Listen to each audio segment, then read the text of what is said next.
नमस्कार दोस्तों, मैं रत्नेश्वर आप सभी का स्टडी 91 में स्वागत करता हूं। और कैसे हैं आप सभी? उम्मीद करता हूं आप सभी स्वस्थ होंगे, जहां भी होंगे मस्त होंगे। दोस्तों आज बहुत ही इंपॉर्टेंट टॉपिक लेके आया हूं, जिससे कि आपके सी टेट या यूपी टेट या सुपर टेट हर एग्जाम में दोस्तों एक या दो क्वेश्चन जरूर पूछा जाता है।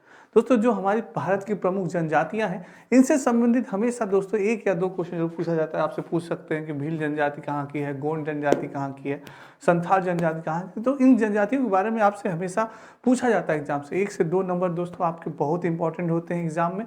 तो दोस्तों आइए सेशन स्टार्ट करते हैं, और सेशन को स्टार्ट होने से पहले एक बार लाइक और शेयर जरूर कर दीजिएगा।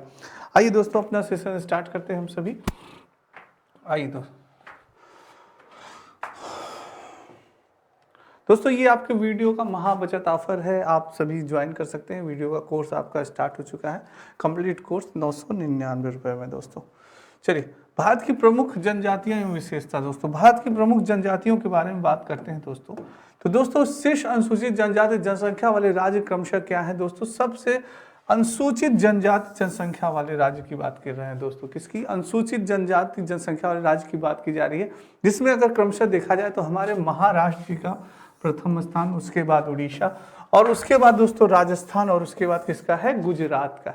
तो ये 4 राज्य दोस्तों आपके महान हैं, जो कि शीर्ष अनुसूचित जनजाति जनसंख्या वाले राज्य माने जाते हैं। पहला है आपका महाराष्ट्र, दूसरा है उड़ीसा, तीसरा है आपका राजस्थान, चौथा है आपका गुजरात दोस्तों। नेक्स्ट बात की जाए तो प्रतिशत की दृष्टि से शीर्ष अनुसूचित जनजाति वाले राज्य केंद्र शासित प्रदेश हैं, क्रमशः है कौन से माने जाते हैं? पहला आपका दोस्तों लक्षद्वीप माना जाता है, दूसरा आपका मिजोरम माना जाता है, तीसरा आपका नागालैंड माना जाता है, चौथा मेघालय, पांचवा आपका अरुणाचल प्रदेश दोस्तों। किसमें? अनुसूचित जनजाति राज्य केंद्र शासित प्रदेश राज्यों में माना जाए दोस्तों। तो ये चीज है। नेक्स्ट है दोस्तों, नेक्स्ट बात की जाए, सबसे पहले बात की जाती है भील जनजाति। दोस्तों भील जनजाति बहुत इंपॉर्टेंट है, क्योंकि ये भील जनजाति से दोस्तों आपके एग्जाम में एक बार 2 बार क्वेश्चन उठे हैं, पुटअप है, पूछा गया। तो भील जनजाति, भील शब्द का अर्थ क्या होता है? भील शब्द का अर्थ होता है दोस्तों धनुष। क्या होता है? भील शब्द का अर्थ धनुष होता है दोस्तों। पूछा जा सकता है आपसे कि भील जनजाति में भील शब्द का अर्थ क्या होता है, तो याद रखिएगा कि भील शब्द का अर्थ क्या होता है? धनुष होता है। और होता है जिसकी उत्पत्ति द्रविड़ के बील से हुई है। जिसको किससे हुई है? द्रविड़ के बील से हुई है इसकी उत्पत्ति। दूसरी बात क्या है? यह भारत की सबसे बड़ी जनजाति है। पॉइंट नोटेड माय स्टूडेंट, यह भारत की सबसे बड़ी जनजाति। आपसे पूछा जा सकता है कि भारत की सबसे बड़ी जनजाति कौन सी है, तो आप बता सकते हैं सर भील जनजाति। और क्या क्वेश्चन बन सकता है? यह भारत की एक प्रमुख जनजाति है। ये जनजाति मुख्यतः राजस्थान, कहाँ पे पाई जाती है ये जनजाति? याद रखिएगा कहाँ पाई जाती है? राजस्थान में पाई जाती है, आंध्र प्रदेश में पाई जाती है, छत्तीसगढ़ में पाई जाती है, गुजरात में पाई जाती है, महाराष्ट्र में और कर्नाटक में, और त्रिपुरा राज्य में भी यह जनजाति आपकी पाई जाती है दोस्तों। याद रखिएगा, बहुत ही इंपॉर्टेंट है ये आपके लिए। भील जनजाति की बात की जा रही है दोस्तों, बहुत इंपॉर्टेंट है आपके लिए।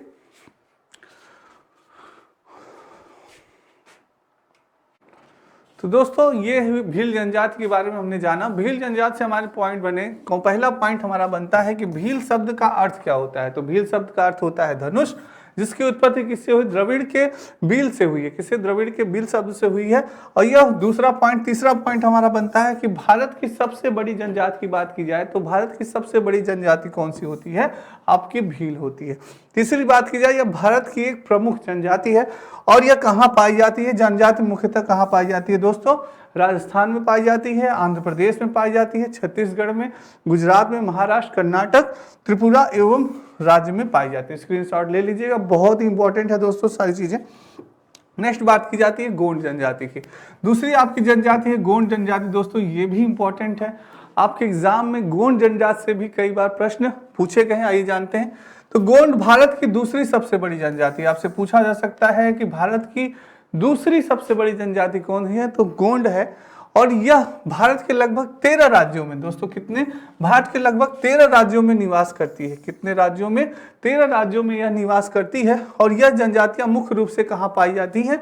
छत्तीसगढ़ में। मुख्य रूप से कहाँ पाई जाती है? छत्तीसगढ़ में। दोस्तों यही है, आपसे पॉइंट पूछा जा सकता है कि छत्तीसगढ़ में कौन सी जनजाति पाई जाती है? कई जनजातियों का नाम दे सकता है, पर आपका आंसर क्या होगा? गोंड जनजाति। यह आपसे प्रश्न पूछ सकता है कि गोंड जनजाति किस राज्य में पाई जाती है, आपसे ऑप्शन दे सकता है, कुछ भी ऑप्शन दे सकता है दोस्तों। उसमें एक ऑप्शन आपका छत्तीसगढ़ भी है। तो कान चाहे इधर से पकड़े चाहे उधर से, आंसर आपको देना है दोस्तों। जब नॉलेज होगा तभी आप आंसर दे पाएंगे, अन्यथा आप आंसर नहीं दे पाएंगे। इसलिए दोस्तों ध्यान से पढ़िएगा, कॉपी कलम लिए रहेगा, जो पॉइंट आपका बन रहा है वो लिखते चलिएगा दोस्तों। जितना लिखेंगे ना उतना चीजें आपको याद होंगी। तो वही है दोस्तों, जितना सोने को घिसा जाता है ना उतना ही वो क्या होता है, उसके अंदर चमक आती है। तो इसलिए लिखते चलिएगा, पॉइंट नोट करते जाइए कि कौन सा प्रश्न बन सकता है इस पॉइंट से। तो ये चीज आपको, जब ये कला आ गई आपके अंदर कि हाँ यार कैसा प्रश्न बन सकता है, सर जो पढ़ा रहे हैं इसमें कौन सा पॉइंट पूछा जा सकता है, तब दोस्तों ऑटोमेटिक आपको आपका यानी कि आपकी याद करने की क्षमता ऑटोमेटिक बढ़ जाएगी। तो वो चीज है। तो नेक्स्ट है, मध्य प्रदेश, उड़ीसा एवं आंध्र प्रदेश आदि राज्यों में निवास करती है। यानी गोंड जनजाति आपकी कहाँ निवास करती है? छत्तीसगढ़ में निवास करती है दोस्तों, मध्य प्रदेश में निवास करती है, उड़ीसा में निवास करती है, आंध्र प्रदेश आदि राज्यों में आपकी गोंड जनजाति निवास करती है। और यह पहला पॉइंट आपका क्या बना? गोंड जनजाति भारत की दूसरी सबसे बड़ी जनजाति है। कौन सी है? भारत की दूसरी सबसे बड़ी जनजाति है दोस्तों, ये याद रखिएगा। आइए नेक्स्ट जानते हैं। अब बात करते हैं दोस्तों भील जनजाति। भील जनजाति द्रविड़ परिवार की जनजाति है। किसकी जनजाति है दोस्तों? द्रविड़ परिवार की जनजाति। इनकी भाषा क्या होती है? गोंडी होती है। क्वेश्चन बन सकता है, क्या बन सकता है क्वेश्चन कि भील जनजाति की भाषा क्या होती है? तो भील जनजाति की भाषा क्या होती है? गोंडी होती है दोस्तों। क्या होती है? गोंडी होती है। इनके मुख्य देवता क्या होते हैं? बूढ़ा देव होते हैं। कौन से होते हैं? बूढ़ा देव होते हैं। दूल्हा देव हो गए, बुड्ढा पेन हो गया। क्या बात है, देवताओं के नाम भी अजीब है दोस्तों, सब बूढ़े पे ही हैं। दूल्हा देव एक नए हैं और बाकी सारे बुढ़ा पेन हैं। इन जनजातियों का भूत प्रेत और जादू टोना में अत्यधिक विश्वास होता है। एक क्वेश्चन और बन गया दोस्तों, किस जनजाति का जादू टोना पे अत्यधिक विश्वास होता है? तो दोस्तों वो क्वेश्चन है, वो आंसर है आपका कौन सी जनजाति? भील जनजाति है। कौन सी भैया जनजाति है? यह भील जनजाति है। कौन सी जनजाति? भील जनजाति है। ठीक है, भील जनजाति है दोस्तों, जिसपे कि भूत प्रेत और जादू टोना दोस्तों वे जनजाति है कि भूत प्रेतों पे ज्यादा विश्वास करती है और जादू टोना पे ज्यादा विश्वास करती है दोस्तों। वैसे तो भूत आदमी कभी देखा नहीं है किसी को, कभी आपने कि भूत देखा है या ईश्वर को देखा है? कभी नहीं देखा है, पर लोग दोस्तों मानते हैं, कुछ लोग मानते हैं, कुछ लोग नहीं मानते हैं। तो इस टॉपिक पे अगर बहस हो जाए तो काफी बड़ा टॉपिक हो जाएगा। पर दोस्तों भूत प्रेत पे विश्वास नहीं करना चाहिए मेरे मानने के अनुसार। तो जिस चीज का दोस्तों प्रमाण नहीं है वो चीज हमारे जीवन में उपलब्ध नहीं है, मेरा मानना ये है दोस्तों। ठीक है, नेक्स्ट है दोस्तों, ये आपके यूपी टेट और सुपर टेट का दोस्तों आपका यानी बैच है, स्टार्ट हो चुका है। और ये यूपी टेट की आपकी दोस्तों पुस्तक है मात्र 249 रुपये में। और ये हिंदी इंडिविजुअल का आपका नया बैच प्रारंभ हो चुका है मात्र 999 रुपये में।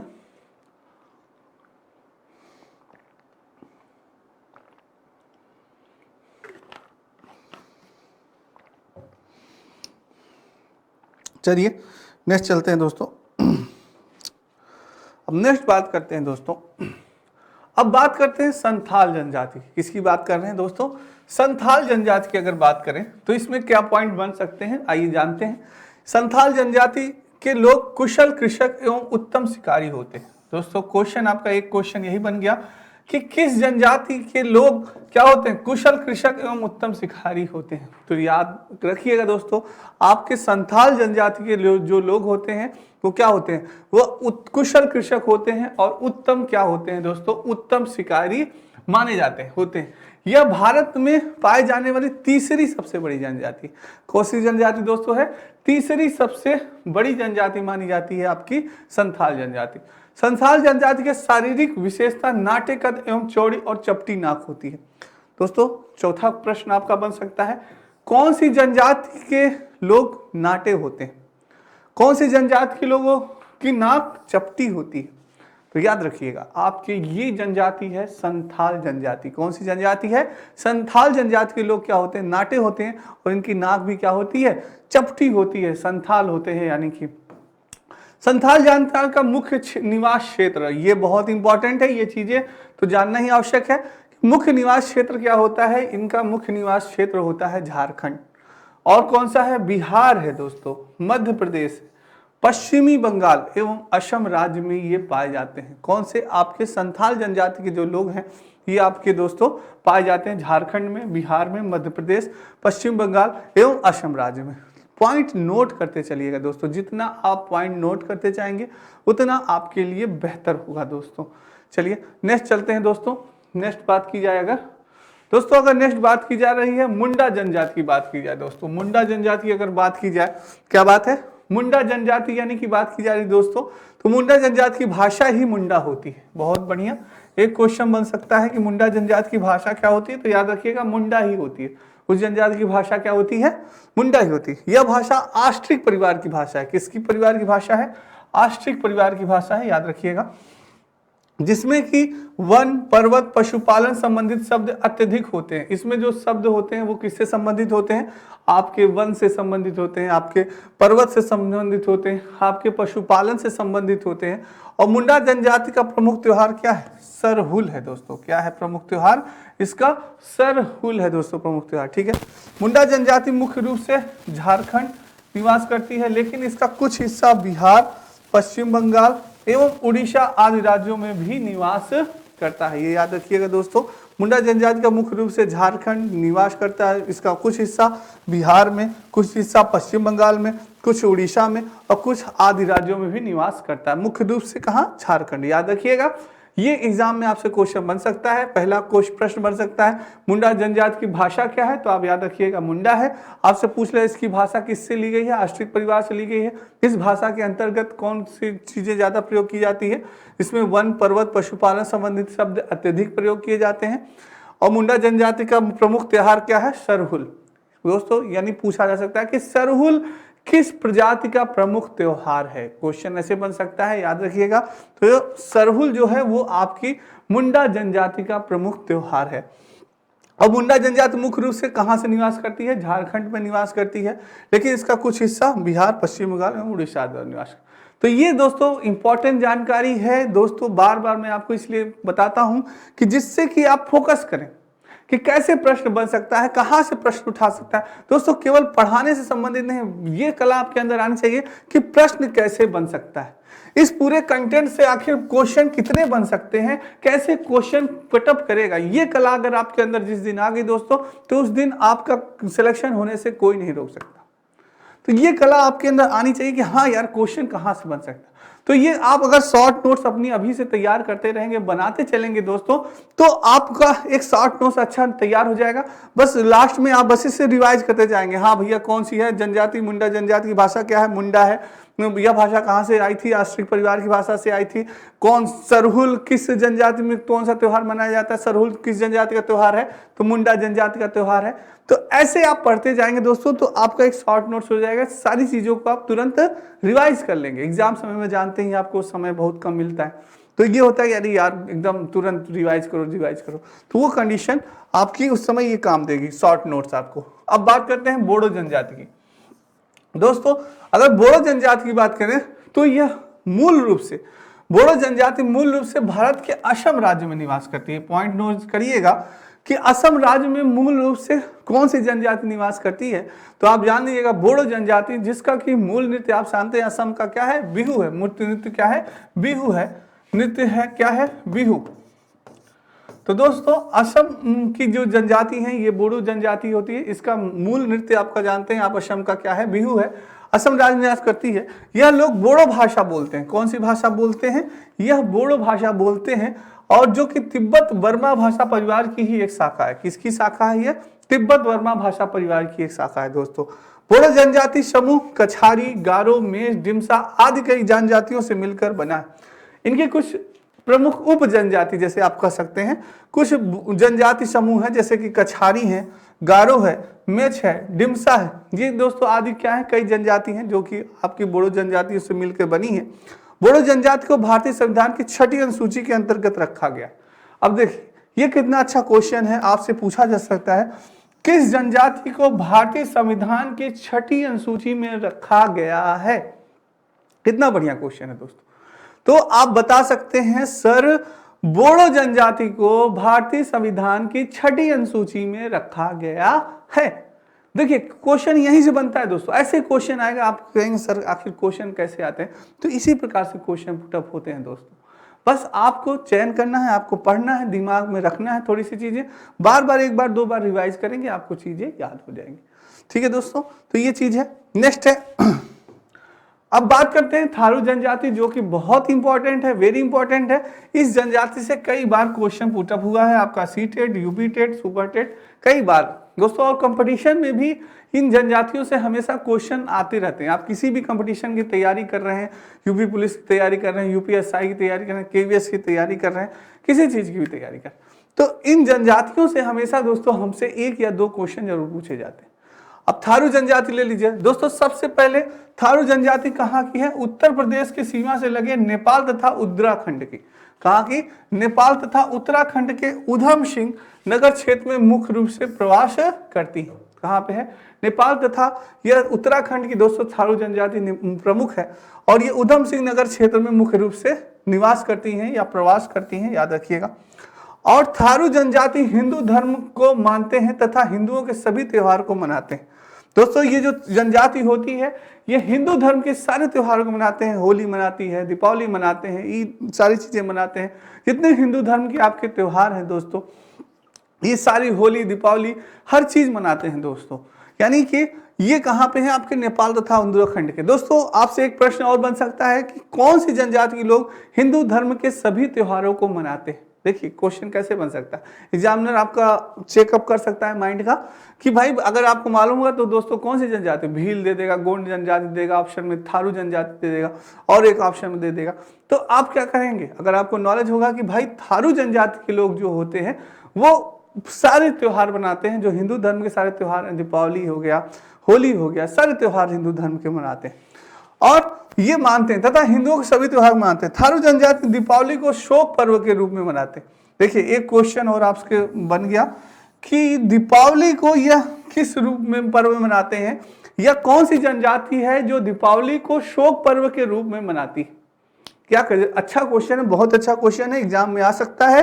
पॉइंट नोट कर लीजिएगा मेरे स्टूडेंट्स कि किस त्योहार को यह शोक पर्व के रूप में मनाते हैं। तो दीपावली को यह शोक पर्व के रूप में मनाते हैं, लेकिन वर्तमान में दीपावली को शोक पर्व के रूप में अब नहीं मनाते।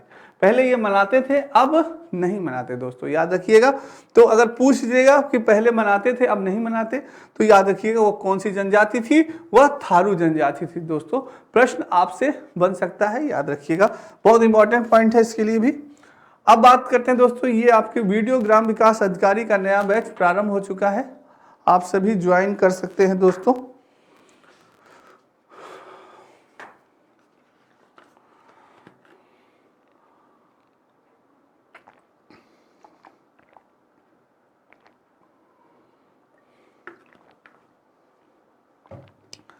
चलिए दोस्तों नेक्स्ट चलते हैं। अब बात करते हैं दोस्तों भोटिया जनजाति की। दोस्तों भोटिया जनजाति की बात की जाए दोस्तों, तो भोटिया जनजाति के अधिकांश लोग पर्वतीय स्थानों पर निवास करते हैं। क्वेश्चन बन गया किस जनजाति के लोग ज्यादातर पर्वतीय स्थान पर निवास करते हैं? तो वो भोटिया जनजाति के लोग होते हैं जो पर्वतीय स्थानों पर निवास करते हैं। इनका केंद्र कहाँ होता है? उत्तरी क्षेत्र, मुख्यतः कहाँ? हिमाचल प्रदेश। कहाँ पे?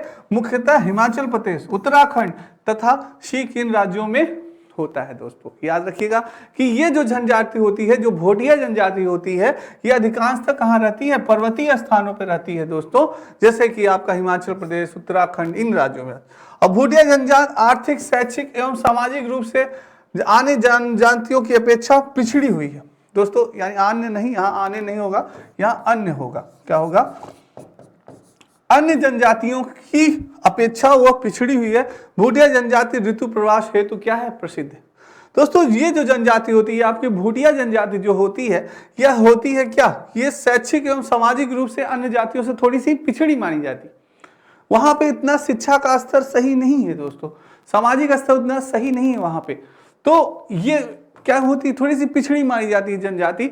और भोटिया जनजाति ऋतु प्रवास हेतु प्रसिद्ध है, यानी कि यह ऋतु प्रवास हेतु बहुत ही प्रसिद्ध जनजाति मानी जाती है। तो क्वेश्चन आपसे बन सकता है कि ऋतु प्रवास हेतु कौन सी जनजाति प्रसिद्ध है? तो आपकी वो भोटिया जनजाति है दोस्तों। ठीक है, आइए नेक्स्ट चलते हैं दोस्तों।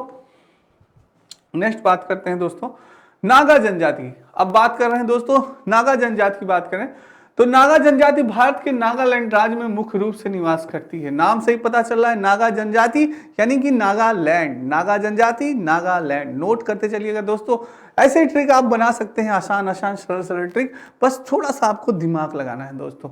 यानी कि नागा जनजाति भारत के नागालैंड राज्य में मुख्यतः निवास करती है। इसके अतिरिक्त पूर्वोत्तर के अन्य राज्यों में भी यह निवास करती है। नागा लोग कुशल योद्धा होते हैं। क्या होते हैं दोस्तों? कुशल योद्धा होते हैं एवं भाला उनका प्रमुख अस्त्र होता है।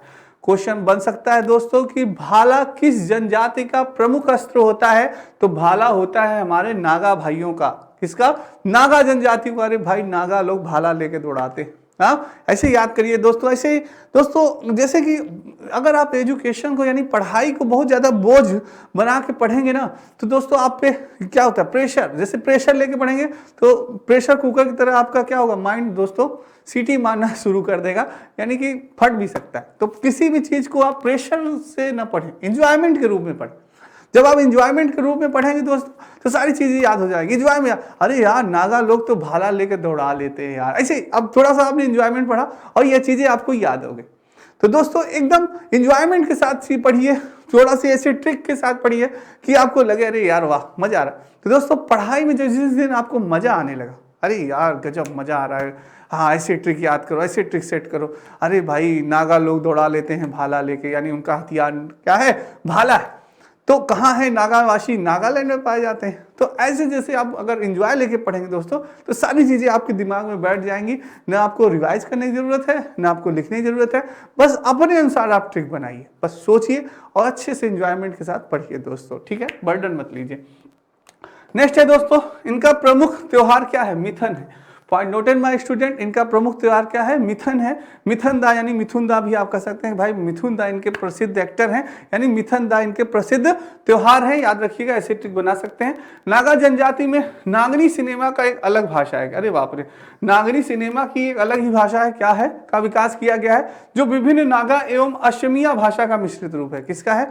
अरे भाई वहां नागिया भाषा भी बोली जाती है, नागनी सिनेमा भी है वहां पे, और एक अलग भाषा का विकास किया गया है वहां पे। क्या किया गया है? एक अलग भाषा का विकास किया है जो कि नागा एवं असमिया भाषा का मिश्रित रूप है। तो बहुत ही अच्छी चीज मिली। नागा जनजाति से कई पॉइंट मिले हमें। नागा जनजाति भारत के नागालैंड राज्यों में मुख्य रूप से निवास करता है। यह पूर्वोत्तर के अन्य राज्यों में भी निवास करती है। कुशल योद्धा होते हैं और ये किसका प्रयोग करते हैं? अस्त्र में भाला का प्रयोग करते हैं। मिथुन इनका प्रमुख त्योहार है और नागनी सिनेमा की एक अलग भाषा का विकास किया गया है इन्होंने, जो विभिन्न नागा एवं असमिया भाषा का क्या है? एक मिश्रित रूप है। तो ऐसे दोस्तों आप क्वेश्चन पढ़ सकते हैं, याद भी कर सकते हैं। अब मीणा जनजाति की बात करें। मीणा जनजाति राजस्थान में जनसंख्या की दृष्टि से प्रथम स्थान है दोस्तों, यानी राजस्थान में इसकी जनजाति का जनसंख्या के आधार पर देखा जाए तो ये अधिक है, तो इसलिए इस जनजाति का प्रथम स्थान है। यह राजस्थान के लगभग सभी जिलों में निवास करती है। जो मीणा जनजाति है ये राजस्थान के सभी जिलों में पाई जाती है दोस्तों। और मीणा शब्द की उत्पत्ति मीन शब्द से हुई है। किससे हुई है? मीन शब्द से हुई है, जिसका अर्थ क्या होता है? मछली। मीन किसका पर्यायवाची है? मछली का, फिश का पर्यायवाची है होता है। मीणा जाति अपनी उत्पत्ति विष्णु के 10वें अवतार से मानते हैं। दोस्तों देखिए कितना अच्छा क्वेश्चन बन गया। किस जनजाति के लोग विष्णु के 10वें अवतार के रूप में अपने आप को मानते हैं? दोस्तों आपको याद है मीन शब्द, यानी मीन शब्द जिसका अर्थ होता है मछली। मीन से क्या हो गया? मीणा, यानी मीणा जनजाति के लोग जो होते हैं वो अपना यानी कि विष्णु का अपने आप को वो विष्णु के 10वें अवतार के रूप में मानते हैं। दोस्तों इस प्रकार से प्रश्न बन सकता है आपका। बहुत अच्छा क्वेश्चन है, बहुत बढ़िया चीज है, या नोट करिएगा। टोंडा जनजाति दोस्तों ये भी इंपॉर्टेंट है, इससे भी एग्जाम में क्वेश्चन बनते हैं आपके। टोंडा जनजाति पशुपालन का काम करती है। किसका काम करती है भाई? पशुपालन का काम करती है। नीलगिरी की पहाड़ियां यानी कि दक्षिण भारत में निवास करती है। कहाँ पे निवास करती हैं ये? नीलगिरी की पहाड़, दक्षिण भारत में। और टोंडा जनजाति में मुख्य प्रचलित भाषा क्या है? टोंडा।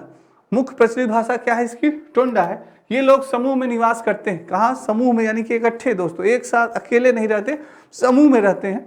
टोंडा जनजाति में कन्याबद्ध प्रथा के कारण बहुपति विवाह प्रथा प्रचलित है। यानी देखिए दोस्तों, कन्याबद्ध प्रथा के कारण, जो कन्या पहले इस यानी कि इस जनजाति में दोस्तों पहले कन्याबद्ध होता था, तो इसलिए यहाँ पे बहुपति विवाह का यानी कि दोस्तों एक कन्या और भी विवाह कर सकती है, तो बहुपति विवाह प्रथा यहाँ पे प्रचलित है। आपसे ये भी क्वेश्चन पूछा जा सकता है किस जनजाति में बहुपति विवाह प्रचलित है, तो याद रखिएगा टोंडा जनजाति में दोस्तों। क्या बात है, ठीक है। ये आपका यूजीसी नेट पेपर का कंप्लीट कोर्स दोस्तों, नया बैच प्रारंभ हो गया है, आप सभी ज्वाइन कर सकते हैं इसको। चलिए दोस्तों, अब दोस्तों बहुत इंपॉर्टेंट बात आ रही है कि भारत की जनजातियां एवं निवास स्थान। अब बात होगी दोस्तों जैसे कि बिहार, अब भारत की बात हो रही है तो बिहार में कौन कौन सी जनजातियां हैं दोस्तों, पॉइंट नोट करते जाइएगा, बहुत इंपॉर्टेंट चीजें हैं, इंपॉर्टेंट है। बिहार में दोस्तों थारू जनजाति है, उरुआ, खरवार, संथाल, गोंड, बिरोहर, कोल, कोरबा, कोरा जनजातियां, ये जनजातियां होती हैं। सारी जनजातियां दोस्तों पाई जाती हैं आपके किसके, बिहार राज्य में। अब बात करते हैं उत्तर प्रदेश में, तो उत्तर प्रदेश राज्य में आपकी जौनसारी पाई जाती है, थारू पाए जाते हैं, सारी चीज का निचोड़ है दोस्तों। अब ये पूरा जितना आपने पढ़ा उसका निचोड़ है। और कौन कौन सी जनजाति पाई जाती है भाई देवे, जो मैंने पढ़ाया वो नहीं आ सकता, दूसरी जनजाति आ गई तो भी आप जानते रहिएगा। तो जौनसारी है, थारू मैंने आपको बताया, गोंडा, सहरिया, खरवार, बुक्शा और पतरी दोस्तों, ये आपकी उत्तर प्रदेश की प्रमुख जनजातियां मानी जाती हैं, याद रखिएगा, इंपॉर्टेंट है। यूपी टेट आने वाला है दोस्तों, तो यूपी टेट में आपसे पूछा जा सकता है, यूपी टेट में और सी टेट में जनजातियां बहुत पूछी जाती हैं। आंध्र प्रदेश की बात की जाए तो बाजरा, लाबड़ा, सुगली, कुबी, बागत, सावरा, चेचू और बकला। छत्तीसगढ़ की बात की जाए तो गोंडा, अगरिया, मुंडिया, बेंगा, कोरका, परजा, प्रधान और शहरिया। स्क्रीनशॉट ले लीजिएगा, बहुत इंपॉर्टेंट, सारी चीजें निचोड़ है दोस्तों, कहीं नहीं मिलेगा आपको, निचोड़ है एकदम। चलिए अब मध्य प्रदेश की बात की जाए, अपने एमपी की बात की जाए तो इसका दोस्तों भील यहाँ मध्य प्रदेश की प्रमुख जनजाति है। गोंड है, अगरिया है, बिजवारा है, परेशान है, खरवाल है, कोल है, कुरकू है, सहरिया, ओझा, बैगा, ये जनजाति दोस्तों आपकी कहाँ की है, मध्य प्रदेश की जनजाति है दोस्तों, ठीक है। अब बात करें राजस्थान की, राजस्थान की दोस्तों मैंने बताया आपको भील वहां की भी है, मीड़ा है दोस्तों, कोकना है, गरसिया है, थारी है, पटेलिया है, सहरिया जनजाति है दोस्तों, ठीक है। झारखंड दोस्तों संथाल की है, मुंडा है, उरवा है, बिरहोर है, कोरवा है, बैगा है और नागेसिया है और असुर है दोस्तों, ठीक है। हिमाचल प्रदेश की बात की जाए तो दोस्तों गद्दी है, गुज्जर भी जनजाति हिमाचल प्रदेश, भोटिया, बेदा, लंबा, खंपा, डोवा, गारा, किन्नौर, ये भी दोस्तों इंपॉर्टेंट है, याद रखिएगा। ये सारी जनजातियां, ये स्टेट, ये भी इंपॉर्टेंट है, याद रखिएगा।